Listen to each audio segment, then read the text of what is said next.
Donc, Édouard Philippe, merci d'être avec nous ce soir. Vous êtes bon, je ne sais pas si on a vraiment besoin de vous présenter, mais je rappelle que vous êtes avec nous ce soir donc en tant que maire du Havre, en tant que président du Havre Seine Métropole, et vous êtes également ancien Premier ministre. Et donc nous sommes ravis de vous accueillir ce soir pour discuter donc de la stratégie de résilience des territoires et notamment de la façon dont un territoire comme le Havre peut dès aujourd'hui se préparer, s'adapter. La première question que je voudrais vous poser, c'est comment est-ce que vous, en tant qu'élu, comment est-ce que vous préparez justement l'adaptation de votre territoire aux effets déjà présents du changement climatique? Bonjour à tous, pardon d'être arrivé avec un peu de retard et surtout pardon d'avoir contraint l'orateur précédent à s'interrompre. Je suis confus, ça ne se fait pas. J'espère que vous ne m'en voudrez pas pour des siècles et des siècles. La question de la résilience et de l'adaptation, elle est posée évidemment au Havre pour l'essentiel, et je voudrais concentrer mon propos là-dessus, dans la préparation et dans l'adaptation à l'élévation du niveau de la mer. Le Havre, c'est une ville portuaire, donc elle est évidemment construite près de la mer. Merci, ça vous aviez compris, vous saviez. La moitié de la ville est en ville basse, sur une plaine alluviale, donc très bas. Et l'autre moitié est sur la falaise, donc très haut. La moitié de la ville est donc soumise à un aléa de submersion marine qui, pendant très longtemps, n'a pas été pris en compte pour deux raisons. D'abord parce que la destruction totale de la ville en 1944 a conduit les ingénieurs et les architectes qui l'ont reconstruit à écraser les gravats. Et la ville a donc pris sur sa façade littorale et au sud 70 cm d'altitude, ce qui fait que le risque de submersion s'est considérablement atténué du fait de cette reconstruction. Ça peut sembler anecdotique, mais c'est un fait.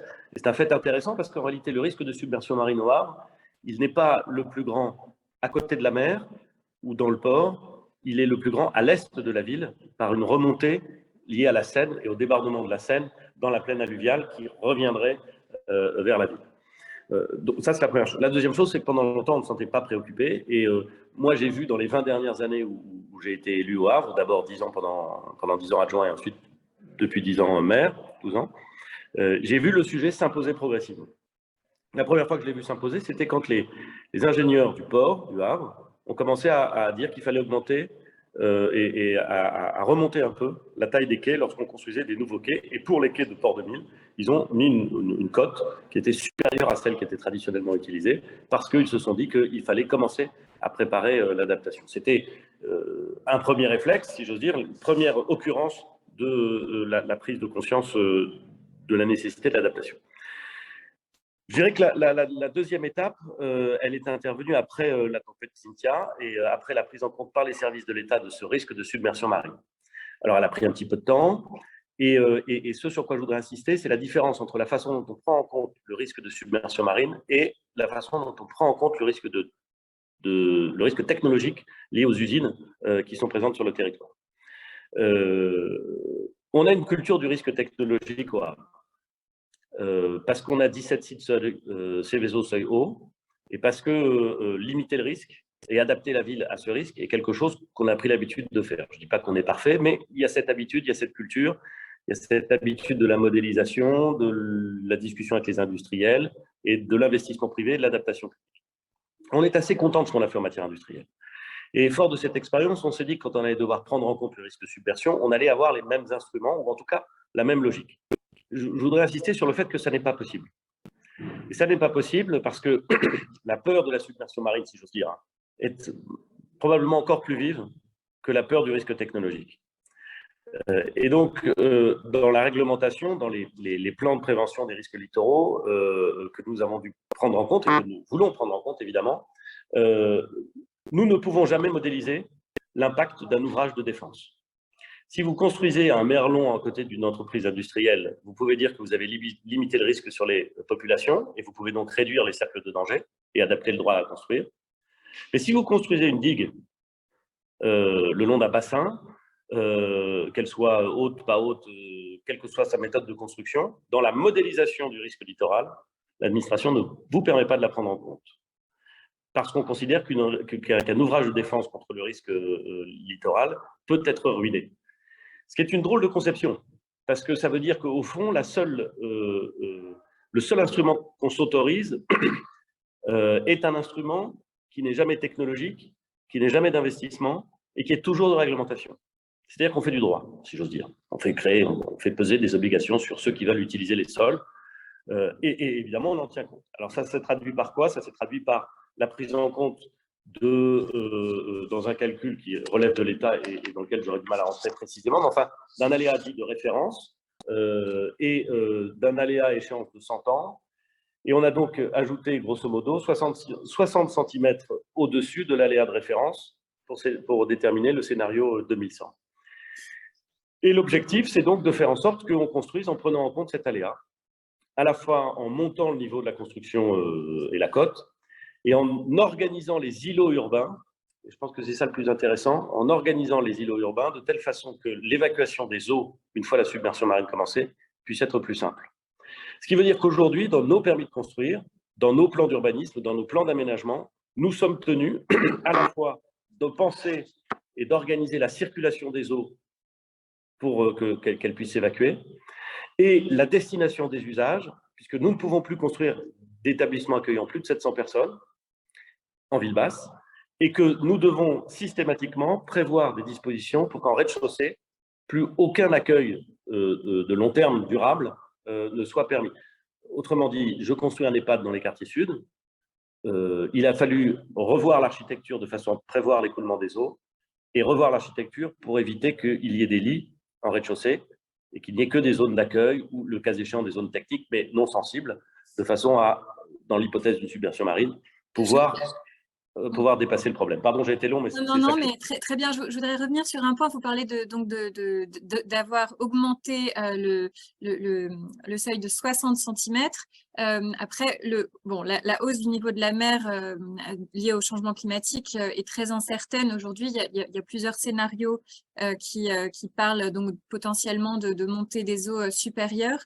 Est-ce que vous envisagez aussi dès aujourd'hui déjà de renoncer à certains projets quand ce seuil de 60 cm est limite et que vous dites, étant donné le niveau d'incertitude, peut-être qu'il y a certains projets auxquels il faut d'ores et déjà renoncer, même si aujourd'hui la montée n'est pas de ce niveau-là? Alors, d'abord, vous avez raison, il y a une incertitude, non pas sur le phénomène, mais sur son ampleur.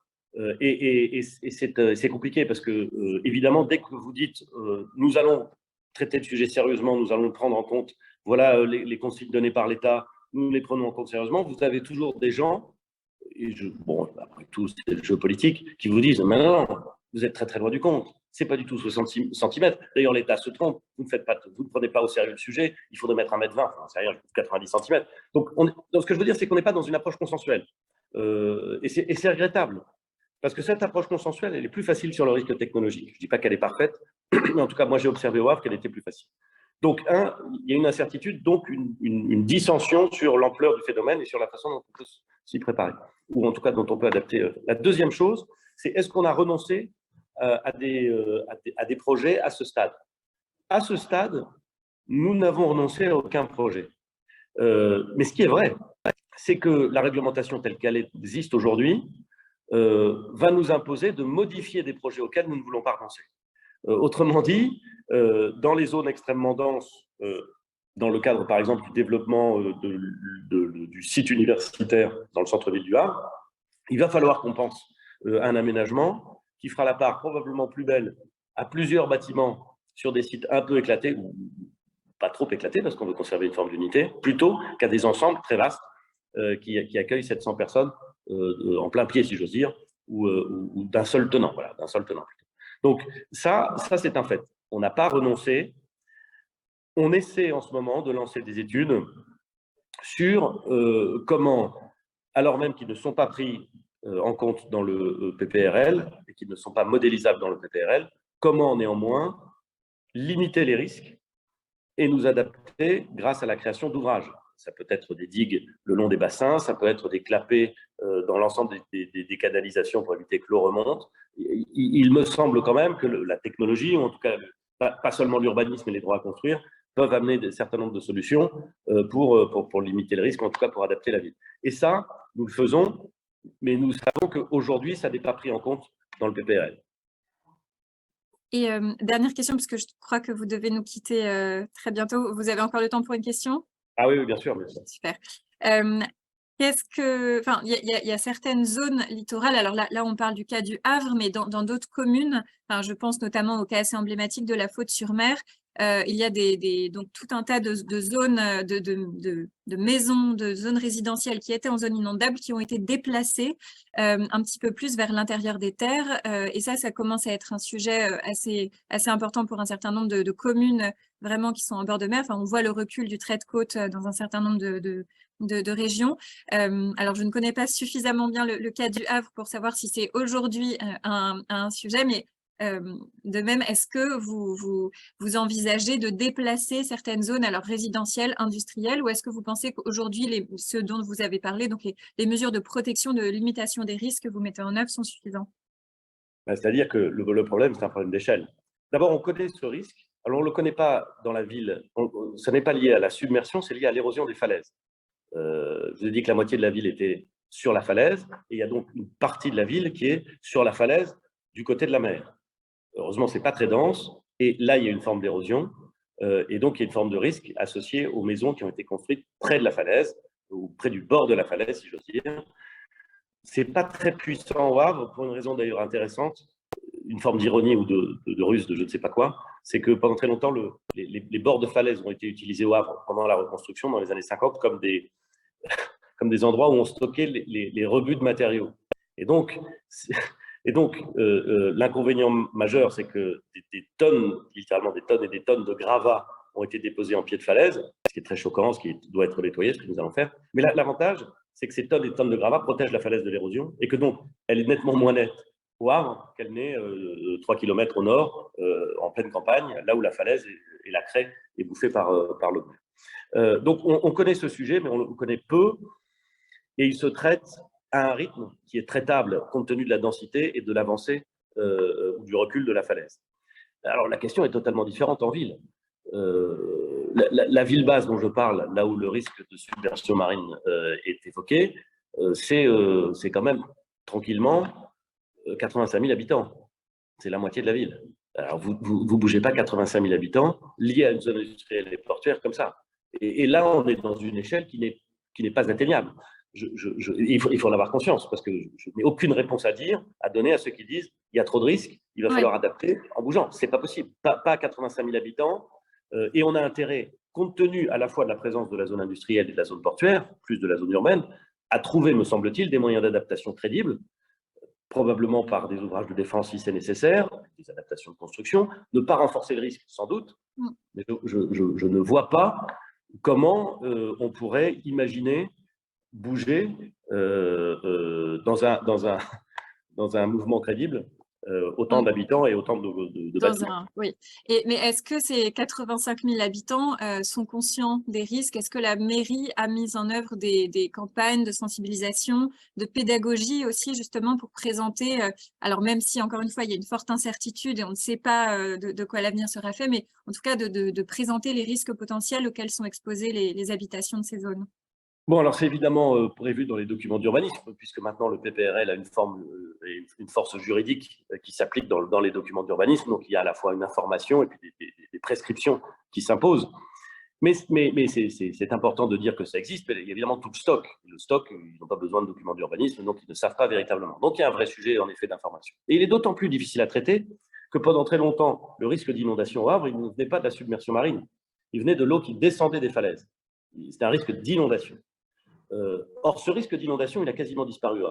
Et il a quasiment disparu parce qu'on a fait des investissements considérables de stockage de l'eau sur la falaise, à la campagne, et de stockage de l'eau en ville par des bassins construits sous la ville, absolument considérables. Ce qui fait que depuis maintenant 15 ou 20 ans, et après des dizaines de millions d'investissements, il n'y a plus d'inondations. Donc, les Havrais, ils avaient l'habitude des inondations, puis maintenant, il n'y en a plus. Il faut qu'on leur explique que le danger, c'est plus l'eau douce qui tombe du ciel, c'est l'eau salée qui monte de la mer. Et ça exige, et c'est un risque qui pourrait être théorique, parce que ça ne s'est jamais vu. Bon, alors après, ils sont comme vous et moi, hein, les Havrais, ils sont intelligents, ils regardent ce qui se passe dans la vie, ils voient très bien que quand la marée est haute et qu'il pleut beaucoup et que le vent vient de l'ouest, les bassins maritimes qui sont à l'intérieur de la mer, ils sont vraiment très très pleins. Et on voit bien que bon, donc ils savent qu'il y a un risque. Ils ne comprennent pas du tout. Ça, alors j'ai déjà essayé qu'on ne puisse pas dire bon bah on va construire des digues ou des murets en bord de bassin parce que ça va empêcher l'eau de déborder. Tout le monde pense que c'est ce qu'il faut faire. Et quand on leur dit écoutez les gars, je veux bien, mais de toute façon ça ne changera rien au droit applicable parce qu'on ne peut pas les prendre en compte. Là ils ont un enthousiasme vis-à-vis de la technostructure et vis-à-vis du droit de l'urbanisme qui est très limité. Ça c'est vrai. Après, il y a un effort d'information, mais je le dis, la culture du risque technologique existe, la culture du risque de submersion existe peu, ça correspond à aucun risque constaté. C'est encore un risque très incertain au sens où on se met à la cote 2100. Bon, bah, peut-être en 2022, vous avez une personne qui a 50 ans, il vous dit oui, le risque 2100, ça reste un risque théorique. Je ne dis pas que c'est bien, hein, mais il faut quand même comprendre la psychologie et les réactions des gens si on veut les prendre en compte et si on veut essayer d'avancer. Et c'est un fait. Est-ce que pour nous, c'est facile d'avoir une grande communication sur le risque? Je crois vraiment que du point de vue public, il faut communiquer sur le risque, il faut communiquer sur ce qu'on fait pour le maîtriser.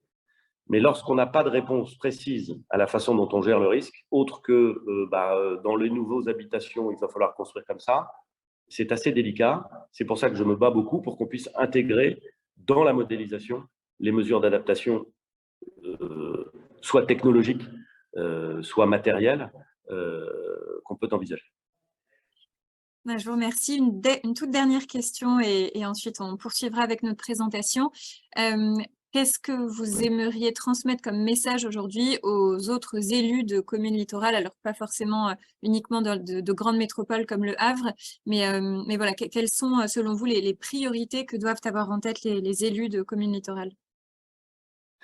Je pense que il y a un truc qui est très compliqué pour nous à gérer quand on est près de la mer, c'est que d'abord, il y a une pression démographique qui est assez forte. Alors, elle est beaucoup plus forte ailleurs qu'au Havre, parce que dans le sud, dans l'ouest, il y a une pression démographique littorale qui est beaucoup plus grande. Enfin, il y a une pression démographique très grande. Et les élus, ils ont le sentiment, à mon avis, à juste titre, d'être pris dans des formes d'injonction qui sont contradictoires au sens où moi, on me dit il faut développer l'activité portuaire et puis la ville a vocation à se développer, mais vous ne pouvez pas construire en ville basse, en tout cas pas densifiée. Vous ne devez pas construire sur les zones naturelles sensibles, et on est bien d'accord, on n'a aucune envie de le faire. Vous devez préserver les terres agricoles. Et au fond, la seule partie où vous pouvez densifier, c'est quoi? C'est la ville haute, c'est-à-dire un endroit qui est finalement relativement peu dense, enfin qu'il l'est un peu. Et quand vous mettez tout ça ensemble, et ben, vous avez presque une feuille de route qui est infaisable. Donc, je pense que pour nous, élus littoraux, si j'ose dire, on a un sujet de cohérence des messages et de la réglementation en fonction des enjeux. Et moi, mon premier message, ce serait de dire veillons à ce que, dans le dialogue avec l'État et dans les règles nécessaires que nous devons prendre en compte pour l'adaptation, encore une fois, il ne s'agit pas de les contester, on ait des systèmes de modélisation qui soient complets et applicables. Et ça exige une discussion. C'est pas du lobbying, ça exige qu'on ait une discussion avec les services de l'État, entre élus locaux et services de l'État général sur les modèles qu'on prend en compte pour s'adapter. Et je suis pas sûr que ça existe suffisamment, ça. En tout cas, c'est exactement l'objet des publications que nous présentons, notamment ce soir, donc pour accompagner justement les élus dans leur réflexion autour de la résilience des territoires. Donc, on espère que ces travaux seront largement diffusés. Un grand merci à vous, Édouard Philippe, d'avoir été avec nous ce soir.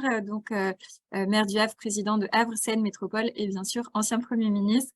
Merci à vous. Bonne fin de soirée.